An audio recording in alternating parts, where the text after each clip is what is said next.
How is a raven like a writing desk? An interesting question, and we'll consider it moving forward. But my name is Jack Casero, and this is Strata of Comparison, getting meta with metaphor.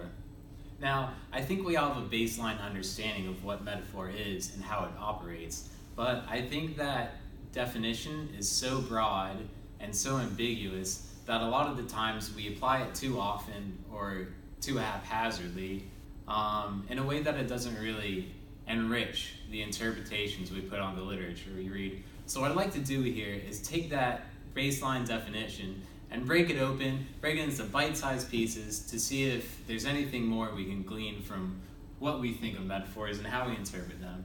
So, to start off with that umbrella definition, a metaphor is a comparison of two unlike things.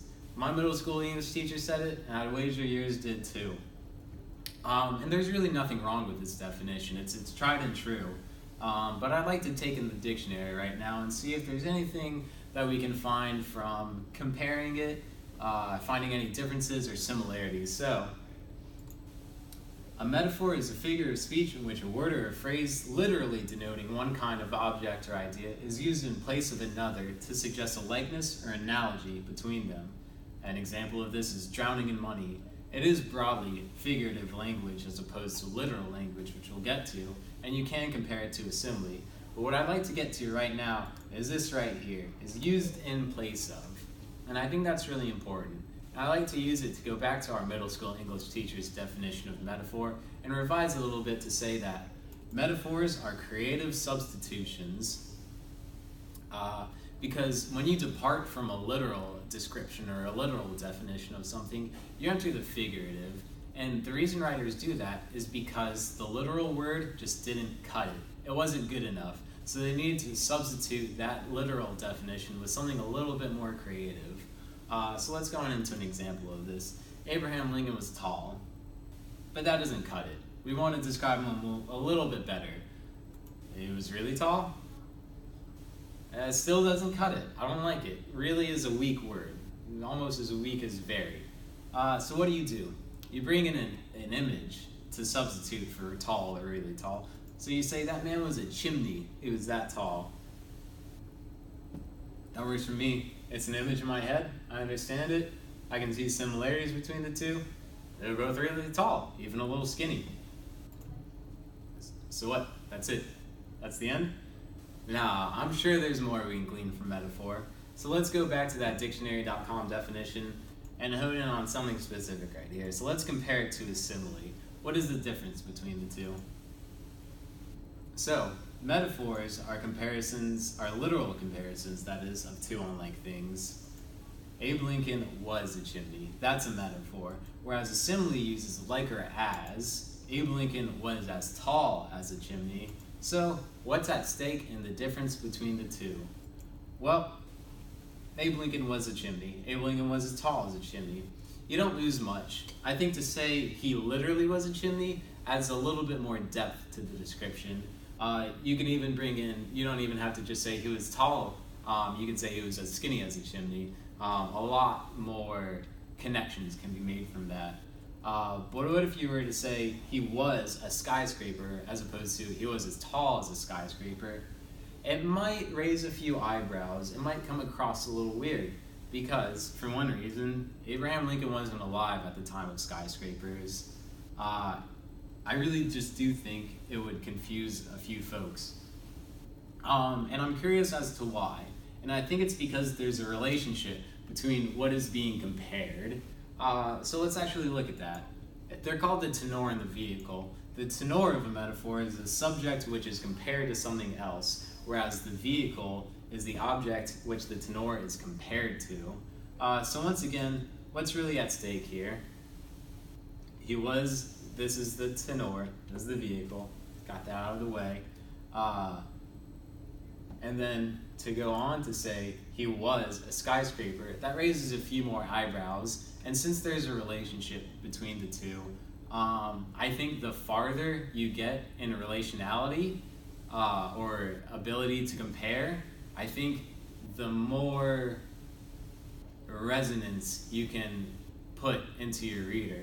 So a famous one from Yogi Berra was, even Napoleon had his Watergate. Of course he meant to say Waterloo. Yogi Berra was arguably a smart guy, maybe not the smartest, maybe not the most well-read, but to conflate Napoleon Bonaparte with Richard Nixon's Watergate, it's pretty funny, and it stuck around for a little bit. Yogi Berra was a catcher for the New York Yankees, and his isms still live on because they were such wacky comparisons. That's a huge gap between the tenor and the vehicle here. So what do we do with these when we're analyzing literature? Metaphor and poetry and fiction. And we'll start with poetry. So metaphor and figurative language as a whole is a writer's bread and butter. And even that's a metaphor. You know what I mean when I say bread and butter, but it's not literally a writer's bread and butter. You just know that writers use metaphors and figurative language a ton. So let's keep going. Conceit is an extended metaphor. So when you're reading literature, you might see these constant comparisons. You're like, what is the deal with this? Maybe consider that it's conceit. For example, the frequency T.S. Eliot compares the imagery of nature to humanity in the wasteland makes it conceit. That metaphor runs through much of his poetry, especially the wasteland. So it's worth looking for that in both poetry. In poetry, you would call it a conceit. And in fiction, I think you could call it a theme. So let's keep going. What's a synecdoche? A synecdoche is a figure of speech in which a part is made to represent the whole. So in this example, wheels. When I say, a nice set of wheels, you know I'm not just talking about 4 wheels on the ground, you know I'm talking about your car. And it's important that we understand that it's just a part of what we want to describe, as opposed to metonymy, which is the substitution of the name of an attribute or adjunct for that of the thing meant. Oh, stumbled over that one.